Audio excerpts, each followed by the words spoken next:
So today the focus of our liturgical celebration is on family, the husband and wife, the marriage, sacredness, unity, indissolubility of marriage. So the question of divorce, how divorce has come. So we need to have a little background of the Jewish culture, Jewish teaching, and also what the Bible teaches. So we have the creation story, book of Genesis. Creation, 2 chapters speak about creation of the world, creation of humankind, creation of all the living beings, and how God blessed Adam and Eve and blessed them, blessed the family. So that is the origin. Bible is not teaching history or scientific reality or the eyewitness record of creation story. The creation story today is very beautiful. God created the world, man, and all the living beings, animals, and God brought them to Adam, and Adam named them. And yet God said Adam was not so happy. He says, I must make him a helper for Adam. So then he makes Adam into a deep sleep. And he says, he took out the rib and fashioned a person, a woman out of that. So that creation story, it is not about scientific explanation of human creation. It is theology. What God did, God's love manifestation, the wonderful creation of the world and humankind, that is God's work. It is God's work. So we accept that and we follow that. So at the end, God says, the man and woman are joined together. They become husband and wife. And for that, this is the family, and the family is the sacredness of that.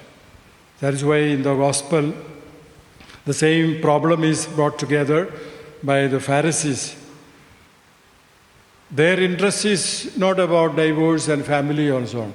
They wanted to test Jesus, whether he supporting Moses' commandments or he is against Moses. So that is very clearly evident, and he says, so Jesus asked, so what did Moses teach you? And they said, yeah, Moses told, give a certificate of divorce, then you can divorce your wife or husband, whatever you want. But what did Jesus say? It was because of the hardness of your heart. That is because you are not teachable.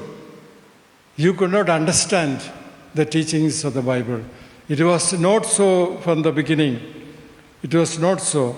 For your hardness of heart, he wrote this.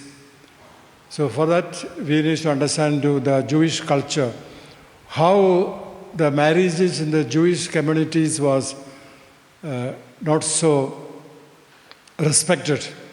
The man could divorce a woman for any complaint. Suppose she did not cook the dinner or she did not cook the breakfast, okay, one certificate, okay, you go away.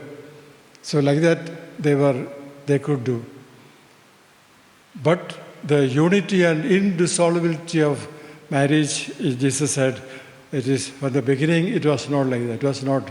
It is God who planned together that man and woman join together in marriage.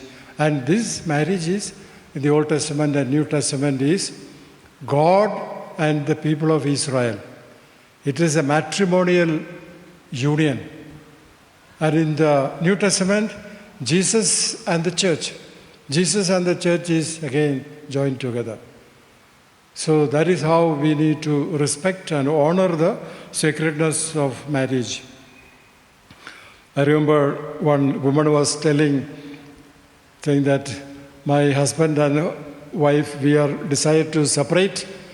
It is on religious ground. What is religious ground? The wife said, my husband thinks he is God, and I don't believe that one. So like that is, for any silly reason, we can be separated. Or another woman says, lady said, why you are putting on your wedding ring on your wrong fingers? She said, because I married the wrong man. So like that, there are a lot of beautiful stories to make us, to humor us, to think deeply into the concept and the reality of the marriage and sacredness. The marriage in the church, it is a sacrament. Sacrament is as Yahweh and the people of Israel joined together in marriage. It cannot be separated. Whatever the reason, not a reason valid that you can be separated. So that is why look at the history of the Jewish nation. From the very beginning, how God chose Abraham, Isaac, and the whole family, how they were in Egypt, they were suffering, how God sent Moses to liberate them, bring them back to their own promised land where milk and honey is flowing. However, situation, the people of Israel rejecting God because of their sins, how God punished, how God bringing them back again and again. God will never, ever fail in His promise, in His commitment to the love of the Israelites. So also, when Jesus in the New Testament came, the union of Jesus and the church is this matrimonial union. It is inseparable. And therefore, we need to respect and honor the sacredness of marriage. And the question of divorce, it is not an answer to the family problem. Holy Father many, many times repeated, there are no perfect people, there is no perfect husband, there is no perfect wife, there are no perfect children, there are no perfect families. We are all different. We are all imperfect. But however, we have to work and make the best of everything, best in order to make this our best family. See, all of you gather here, you're all families, you're sitting together. See how wonderful and beautiful, we come to church. Church is our family. We come together to pray and to honor our God, the living God. So that is the beauty to which we more and more reflect the sacredness and the unity of marriage. Similarly, in the second reading, letter to the Hebrews speaks about Jesus. Who is Jesus? He is the one who became little less than angel, put on the human nature, born in family of Nazareth. Jesus and Mary and Joseph, they formed the family. And that Jesus, in his suffering and death, sharing the human nature, and he says, we are all brothers. So he calling us brothers. So in our human nature, Jesus is the one who shows us that we are all one, belong to the family of God. So this church teachings more and more help us to reflect not our differences, but our unity. A man is joined together to his wife in the marriage, in the sacredness, and in this sacrament, the answer to the human problems that it is not perfect.